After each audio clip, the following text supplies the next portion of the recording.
السلام علیکم ورحمۃ اللہ وبرکاتہ۔ اعوذ باللہ من الشیطان الرجیم، بسم اللہ الرحمن الرحیم۔ سورۃ البقرہ آیت نمبر 31 to 39۔ قصہ حضرت آدم۔ اور جب تمہارے پروردگار نے فرشتوں سے فرمایا کہ میں زمین میں اپنا نائب بنانے والا ہوں، تو فرشتوں نے کہا کہ کیا آپ ایسے شخص کو نائب بنانا چاہتے ہیں جو خرابیاں کرے اور گشت و خون کرتا پھرے، اور ہم آپ کی تعریف کے ساتھ تسبیح و تحلیل کرتے رہتے ہیں۔ اللہ تعالیٰ نے فرمایا، میں وہ باتیں جانتا ہوں جو تم نہیں جانتے۔ انہوں نے آدم کو سب نام سکھائے، پھر ان کو فرشتوں کے سامنے کیا اور فرمایا، اگر تم سچے ہو تو مجھے ان کے نام بتاؤ۔ انہوں نے کہا، آپ پاک ہیں، جتنا علم آپ نے ہمیں بخشا اس کے سوا ہمیں کچھ معلوم نہیں، بے شک آپ دانا اور حکمت والے ہیں۔ تب اللہ نے آدم کو حکم دیا، اے آدم تم ان کو ان چیزوں کے نام بتاؤ۔ سو جب انہوں نے ان کو ان چیزوں کے نام بتائے تو فرشتوں نے فرمایا، کیا میں نے تم سے نہیں کہا تھا؟ فرشتوں سے فرمایا کہ کیا میں نے تم سے نہیں کہا تھا کہ میں آسمانوں اور زمین کی سب پوشیدہ باتیں جانتا ہوں، اور جو تم ظاہر کرتے ہو، جو تم پوشیدہ رکھتے ہو، مجھے سب معلوم ہے۔ اور جب ہم نے فرشتوں سے فرمایا کہ آدم کے آگے سجدہ کرو تو سب سجدے میں گر پڑے، مگر شیطان نے انکار کر دیا اور غرور میں آ کر کافر بن گیا۔ اور ہم نے کہا، اے آدم تم اور تمہاری بیوی جنت میں رہو اور جہاں سے چاہو بے روک ٹوک کھاؤ پیو، لیکن اس درخت کے قریب مت جانا ورنہ تم ظالموں میں سے ہو جاؤ گے۔ پھر شیطان نے دونوں کو اس درخت کے بارے میں پھسلا دیا اور جہاں تھے اس سے ان کو نکلوا دیا۔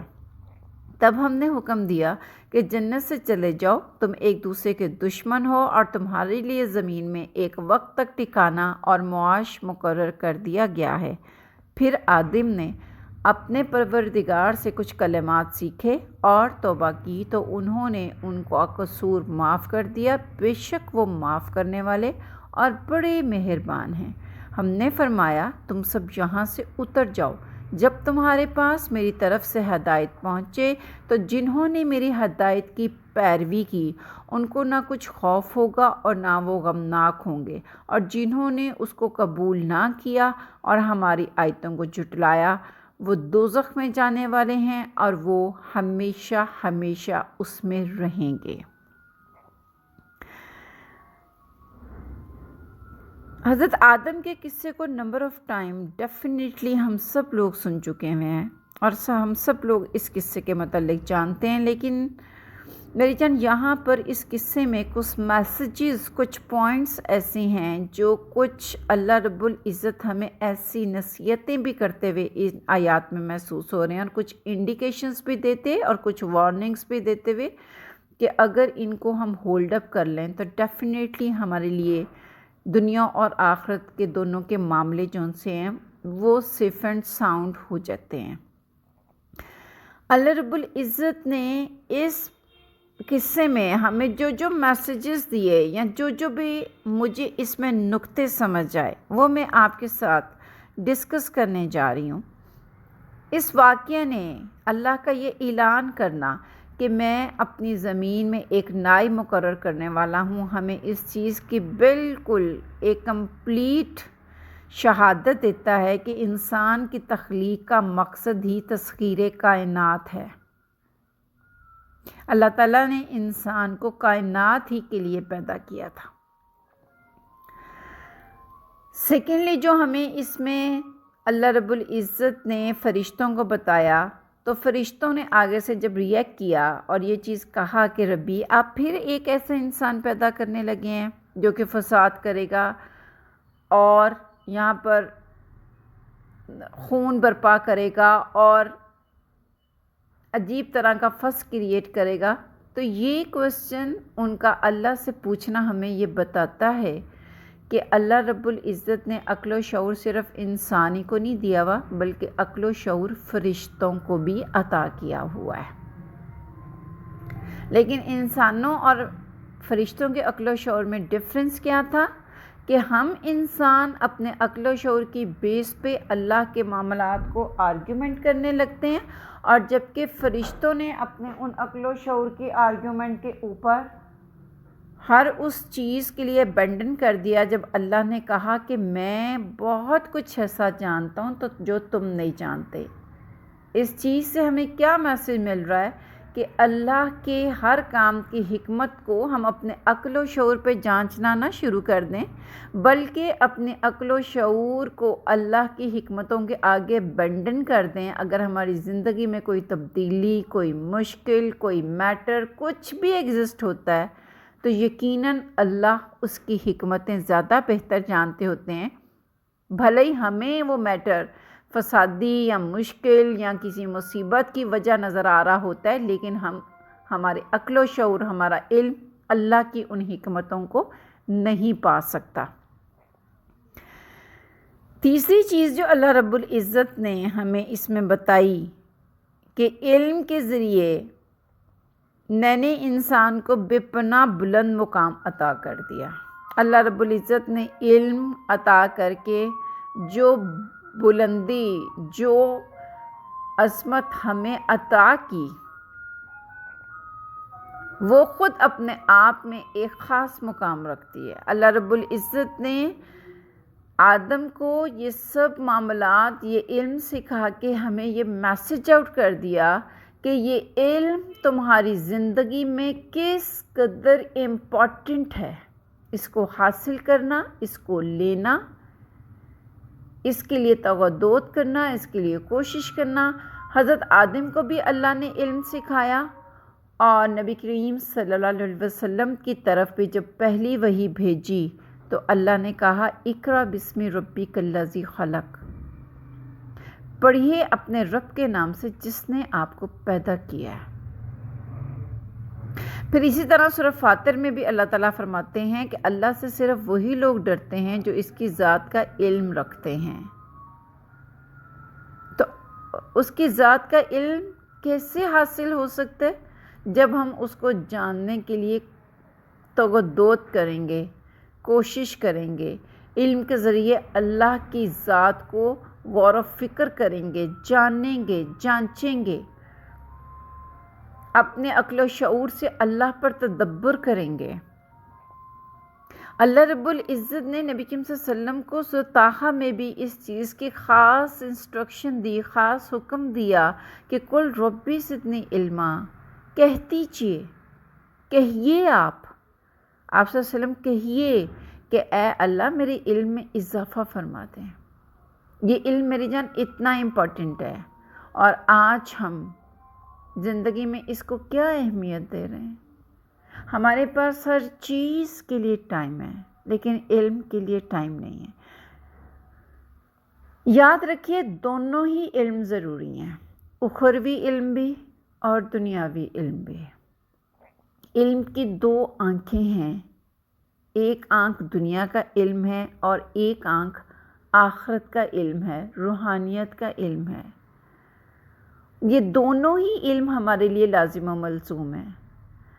اگر ہم دنیا کے علم کو لے کے دین کے علم کو لیں گے تو تبھی ہم دین کی ڈیپتھ کو، اس علم کی گہرائی کو، اس علم کی خوبصورتی کو سمجھ پائیں گے میری جان، نہیں تو نتیجہ ہمارے سامنے ہے۔ جو لوگ دنیا کا علم لیے بغیر دین کے علم کو ریلیز کر رہے ہیں، اس کی تبلیغ کر رہے ہیں، ہم دیکھ رہے ہیں کہ نیم حکیم خطرہ جان اور نیم اللہ خطرہ ایمان کہ کیسے کیسے فتوے اور کیسے کیسے معاملے ہماری زندگیوں کے اندر ایکیور ہو چکے ہیں، صرف ایک علم کی اسٹرانگ ول نہ ہونے کی وجہ سے، کہ ہم لوگ یہ سمجھتے ہیں کہ ایک دنیاوی علم نہیں لے سکے تو ہم اخروی علم لے لیں گے تو دین کا علم آسان ہے، دنیا کا علم نہیں بھی لیں گے تو سمجھ میں آ جائے گا۔ ایسا نہیں ہے میری جان، دین کا، قرآن کا، اللہ کے نبی کی احادیث کا علم کہیں ہم جاننا چاہیں، اس کو پرکھیں، اس کو جانیں تو پتہ چلتا ہے کہ کتنا ڈیپ ڈاؤن ہے۔ قرآن کی ایک آیت پہ ہم تدبر کریں نا اور اس کی ہم ریویژن دیں تو اس کی ہر ریویژن میں ایک نئی بات ہمیں سمجھ میں آتی ہے اور میں حیران رہ جاتی ہوں اور میں کہتی ہوں کہ ربی اتنا خوبصورت، اتنا گہرا، اتنا ڈیپ ڈاؤن علم کہ جس کے مطالعہ پہ آپ ہر دفعہ ایک نئی بات ہمیں سکھا دیتے ہیں، ایک نئی بات ہمیں سمجھا دیتے ہیں۔ تو میری جان، یہ اندھا اور اکھیارا، یہی ڈفرینس ہے ایک تعلیم یافتہ میں اور ایک ان پڑھ میں، جاہل انسان میں۔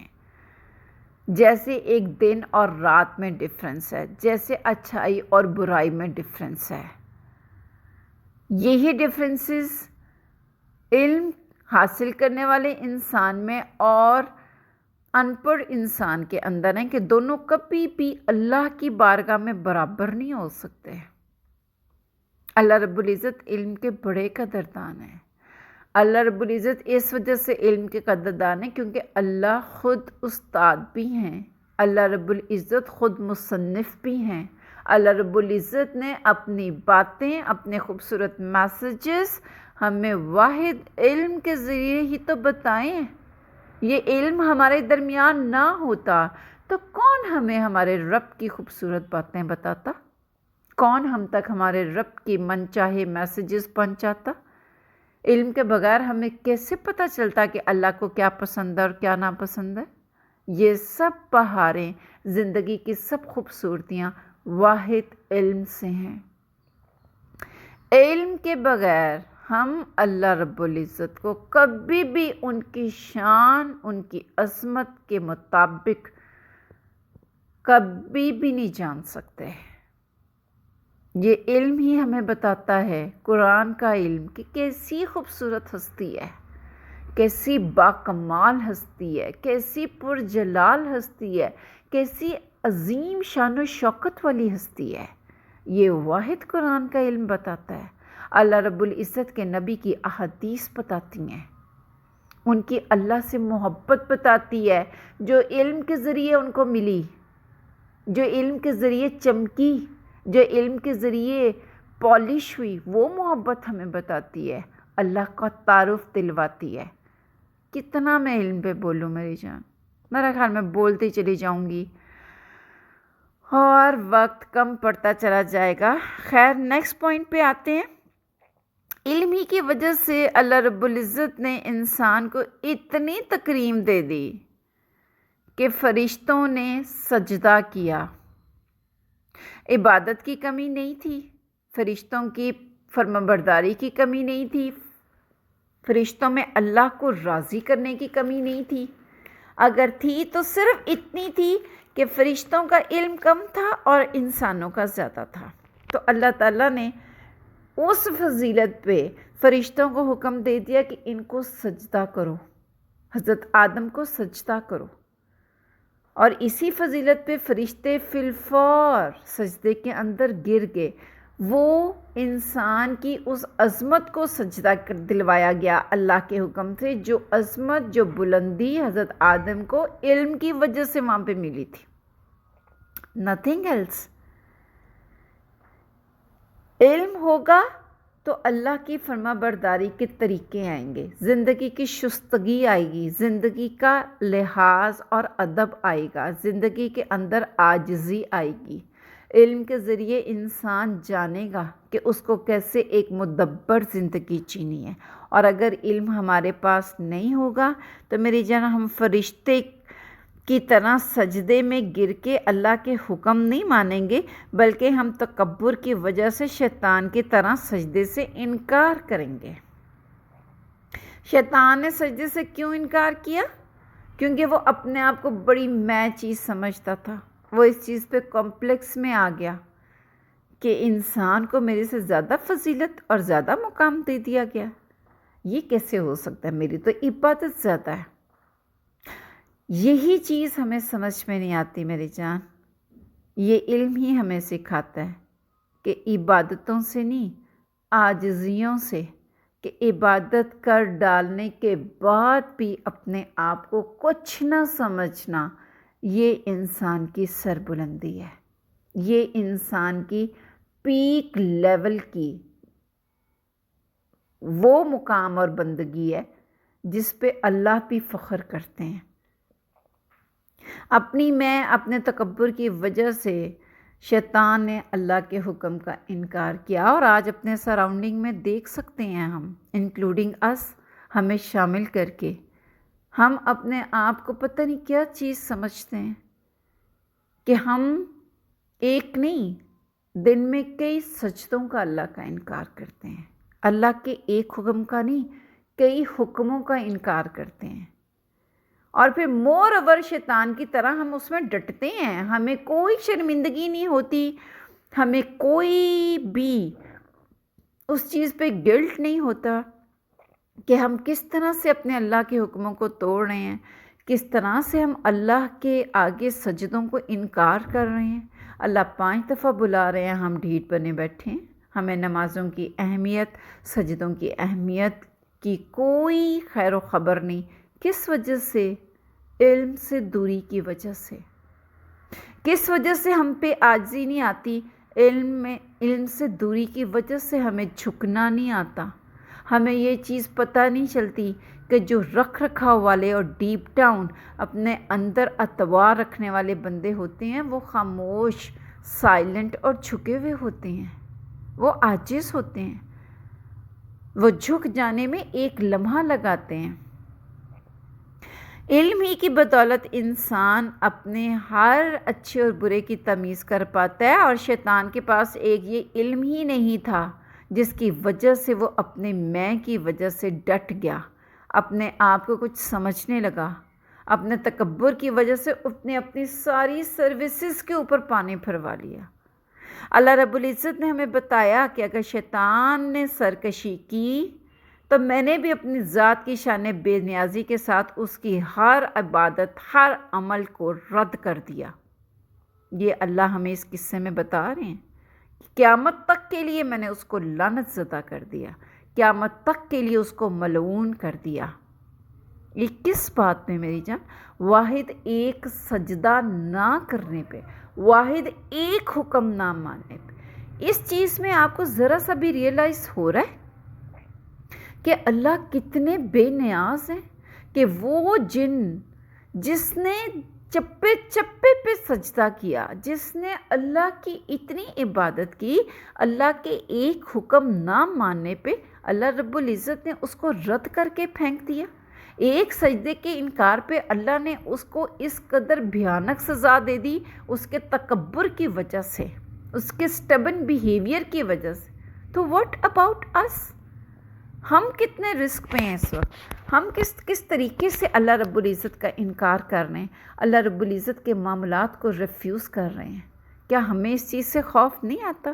اسی چیز میں پھر اللہ رب العزت نے اسی قصے میں ہمیں بتایا کہ اللہ نے انسان کو کتنا اکرام دیا، کہ کیسی خوبصورت جگہ پر اس کی میزبانی کی، جنت میں۔ مطلب اللہ نے بتا دیا کہ میرے بندے، تیرا آغاز بھی میزبانی کا جنت سے ہوا ہے، اور اگر تو میرے مطابق زندگی کو جی کے آتا ہے تو تیرا دوبارہ میزبانی کا آغاز بھی جنت ہی میں ہوگا۔ ایسی ہی خوبصورت جگہ میں نے واحد تمہارے لیے بنا دی ہے، تمہارے اکرام میں بنا دی ہے، تمہاری محبت میں بنا دی ہے۔ لیکن کیا؟ صرف یہ کہ اس کے اندر آنے کے لیے تمہیں اختیار سے بے اختیار ہونا پڑے گا، آزاد سے مقید ہونا پڑے گا، چاہنے سے نا چاہت کی طرف کا سفر کرنا پڑے گا، کہ کر سکتے ہو پر نہیں کرو گے، چاہ سکتے ہو پر نہیں چاہو گے، اپنے اختیار کو اپنی خواہشات کے لیے استعمال کر سکتے ہو پر تم نہیں کرو گے۔ یہی ہے اس جنت کی قیمت، جو کہ اللہ رب العزت نے آگے ہمیں قصے میں بالکل یہ چیز ڈیفائن کر دی، جب اللہ نے کہا حضرت آدم اور اماں حوا کو کہ تم جنت میں رہو اور جہاں چاہو جیسے چاہو بے روک ٹوک کے رہو، لیکن واحد اس ایک درخت کے پاس نہ جانا۔ اب وہ بیسیکلی کیا تھا؟ جو جیسے چاہو جسنا چاہو رہو کا جو اختیار اللہ نے اماں ہوا کو اور حضرت آدم کو دے دیا تھا، اللہ نے یہ چیک کرنا تھا کہ آیا کہیں اس اختیار کو یہ میرے حکم کے خلاف تو نہیں لے کے جاتے۔ لیکن ہوا کیا؟ وہی ہوا کہ شیطان نے انسان کو، حضرت آدم کو اس چیز پہ پھسلا دیا، بہلا دیا کہ نہیں نہیں نہیں نہیں نہیں، یہ اسپیشیس ون، یہ بہت پریشیس چیز ہے جس سے تمہیں رب نے روک دیا ہے، you must be touch it, تمہیں اس کو جا کے چھو کے دیکھنا چاہیے۔ اس کی ڈیٹیل جون سی ہے وہ آگے ہمیں قرآن میں ملے گی کہ کس کس طریقے سے شیطان نے بہکایا۔ لیکن شیطان نے کیا کیا؟ شیطان نے پہلا وار یہ کیا کہ انسان کے اختیار کو اپنے لیے استعمال کیا، اور وہی آج ہم کر رہے ہیں میری جان، کہ اپنے اختیار کو ہم اللہ کی فرما برداری میں نہیں، شیطان کی اوبیڈینسی میں، شیطان کی پیروی میں لگا رہے ہیں۔ اور جب حضرت آدم نے اپنے اختیار کو شیطان کے آگے ابینڈن کیا، شیطان کے بہکاوے میں آ کے شیطان کے مطابق ایکٹ کیا، تو اللہ نے کیا کیا؟ اللہ رب العزت نے جنت میں سے انسان کو نکال کے زمین پہ بھیج دیا کہ جاؤ جا کے اب اپنی مشقت والی زندگی کو جیو۔ اللہ نے حضرت آدم سے جنت چھین لی۔ اللہ نے کہا کہ اب آپ دنیا میں جائیں گے اور وہاں جا کر ایک وقت تک وہاں سٹے کریں گے۔ اس ایکٹ سے اللہ ہمیں کیا میسج آؤٹ کر رہے ہیں کہ میری نافرمانی کرو گے تو جنت میں آ نہیں پاؤ گے۔ کیسے؟ جیسے حضرت آدم نے میری نافرمانی کی تو وہ جنت سے نکال دیے گئے۔ لیکن یہاں پر ایک ڈفرنس کیا تھا کہ شیطان تو سجدہ نہ کر کے اکڑ گیا اللہ کے سامنے، اس عظیم، اس کبیر، اس متکبر، اس جابر، اس عظمت و پرجلال ہستی کے سامنے جس جیسی کوئی نہیں، جس جیسی طاقت کسی کی نہیں، جس جیسی کبریائی کسی کی نہیں، شیطان ان کے سامنے ڈٹ گیا اپنے تکبر، اپنی میں کی وجہ سے۔ لیکن ہاں، حضرت آدم نے ایک بہت خوبصورت ایکٹ کیا اور ہمیں ایک بہت خوبصورت بیہیویئر سمجھا دیا کہ اگر غلطی ہو جائے تو فوراً ایکسیپٹ کر لو اور عاجز ہو جاؤ۔ حضرت آدم کو فوراً ریئلائز ہو گیا کہ میں غلط کر بیٹھا، میں شیطان کے بدلے میں اپنے رب کی نافرمانی کر بیٹھا، میں یہ کیا کر بیٹھا، میں غلط کر بیٹھا۔ وہ اس چیز پہ فوراً گلٹ میں آ گئے، فوراً ندامت میں آ گئے، فوراً شرمندگی میں آ گئے۔ تو ان کی اس گلٹ، اس شرمندگی پہ کیا ہوا؟ اللہ رب العزت نے ان کو آن کیا اور قیامت تک کے لیے ایک بہت بڑی نعمت ہمیں نواز دی، اور وہ نعمت ہے توبہ کا دروازہ، کہ چلو اوکے میرے بندے، تم غلطی کر بیٹھے لیکن مور اوور تم نے اس کو ریئلائز کر لیا، تو میں اپنی شان کے مطابق تمہیں نوازوں گا۔ میں نے اس کے لیے تمہیں توبہ کا دروازہ کھول دیا۔ تم جب جب غلطی کر کے روتے ہوئے، شرمندہ ہوتے ہوئے، ندامت کے ساتھ، عاجزی کے ساتھ میرے سامنے توبہ کرو گے، میں تمہیں تمہاری آخری سانس تک ہمیشہ معاف کرتا رہوں گا۔ کبھی یہ نہیں دیکھوں گا اور کبھی یہ بات نہیں کروں گا، کبھی یہ ایوریج نہیں نکالوں گا کہ تم کتنے گناہ کر کے آئے ہو۔ لیکن ہاں، کس تمہاری بات پہ؟ تمہاری عاجزی پہ، تمہارے شرمندہ ہونے پہ، تمہارے جان جانے پہ، تمہارے ندامت کے آنسوں پہ، تمہارے پچھتاوے کے احساس پہ میں تمہاری توبہ قبول کروں گا، میں تمہیں معاف کروں گا، کیونکہ تمہارا رب بہت مہربان، بہت محبت کرنے والا ہے۔ لیکن اگر شیطان کی طرح اکڑو گے، سٹبن بیہیویئر دو گے، مور اوور میری نافرمانی کر کے تم ڈھیٹ بن کے چلتے رہو گے، تو کیا ہوگا؟ میں تمہیں بالکل ریجیکٹ کر دوں گا، تمہارے ہر ایکٹ کو، کہ تم میرے سامنے اکڑ نہیں سکتے، تم میرے سامنے اپنے آپ کے پور بیہیویئرز کو شو کرنے کا کوئی رائٹ نہیں رکھتے۔ تمہاری کوئی ایسی جرت میں برداشت نہیں کروں گا کہ تم ایک میری نافرمانی کرو، اوپر سے سٹبن بیہیویئر دو، ایک تم میرے جیسی کبریائی والی ذات کے حکموں کو رد کرو اور اوپر سے تم اس کے اوپر ڈھیٹ بن کے اپنا ریئیکشن بھی شو کرو. تو اللہ کہتے ہیں یہ نہیں ہونے لگا. وہاں تم پھر مجھے نہیں ہرا سکتے اور نہ تم مجھ سے لڑ سکتے ہو. پھر میں تمہیں توڑ مروڑ کے شیطان کی طرح تمہارے انجام تک ڈیفینیٹلی پہنچاؤں گا. اللہ رب العزت کی اس سے بڑی کوئی محبت نہیں ہے کہ اللہ نے اپنے بندے کی محبت میں اس کے تحفظ، اس کی حفاظت، اس کی جہنم سے بچت کے لیے خود ہی حضرت آدم کو توبہ کے کلمات سکھا دیے، توبہ کی نعمت سے نواز دیا. کیا وجہ تھی؟ کیونکہ اللہ کو اپنے بندے کی عاجزی سے محبت تھی. کیا وجہ تھی کہ اللہ رب العزت کو اس چیز پہ پیار آ گیا کہ نہیں، میرا بندہ اختیار رکھتے ہوئے پھسل گیا، اس کا پاؤں سلپ ہو گیا، لیکن اس نے ریئلائز کر لیا کہ میرے اللہ جب تک مجھے معاف نہیں کریں گے میں خیر کے اندر شامل نہیں ہو سکتا. یہ میری طاقت کو مان گیا، یہ میری کبریائی کو مان گیا، یہ میرے اختیار کو اور میری قدرت کو مان گیا ہے. تو اس چیز پہ اللہ رب العزت نے آخری سانس کے لیے میری جان ہمارے لیے توبہ کا دروازہ کھول رکھا ہے. It's a great blessing of اللہ فار اس. ان سارے قصے میں 2 کریکٹرز اللہ نے ڈیفائن کر کے میں بتا دیے ہیں، ایک فرشتوں کا اور ایک شیطان کا.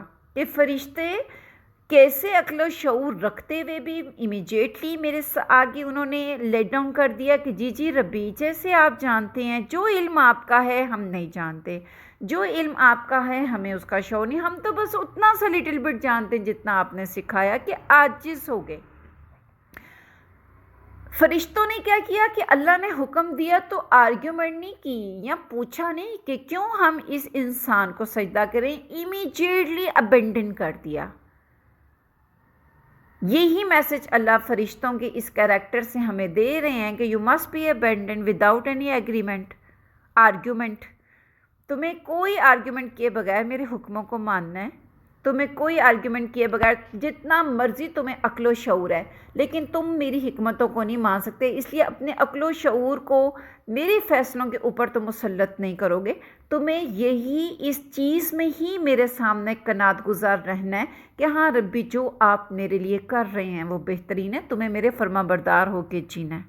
آن the other side second character جو اللہ نے بتایا کہ شیطان ایسے یہ ایکٹس اس نے کیے ہیں، تو اللہ بتا رہے ہیں کہ میرے حکموں کو رد کرو گے.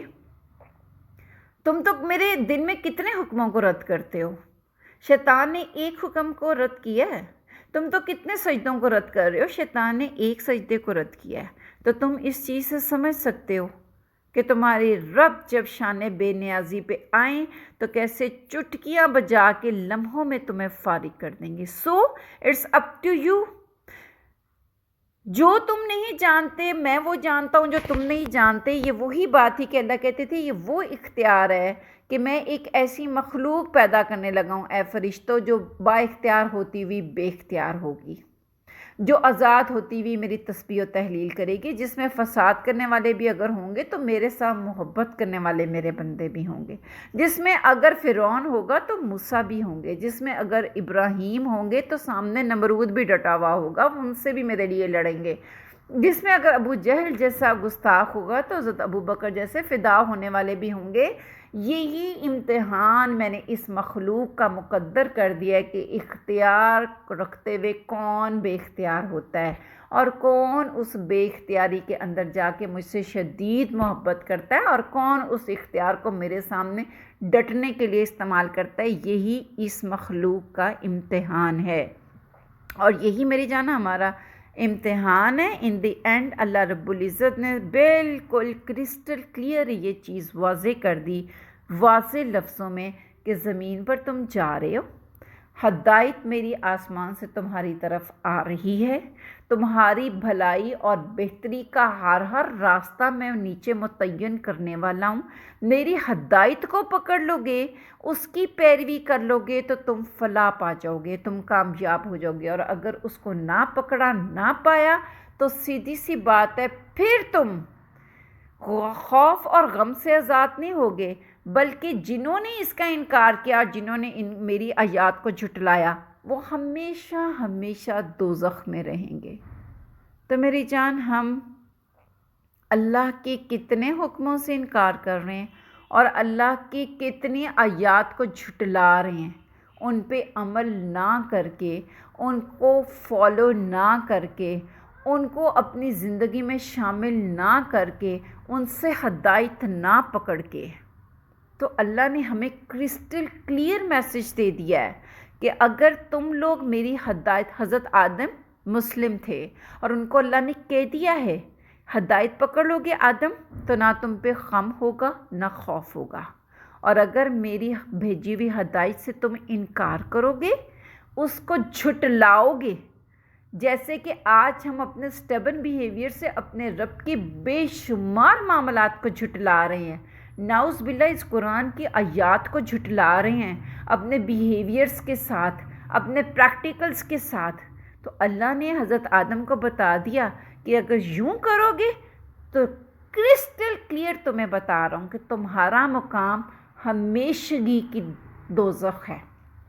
ہمیشہ ہمیشہ دوزخ میں رہو گے۔ جھٹلانے والوں میں میری جان آج ہم بھی شامل ہو رہے ہیں۔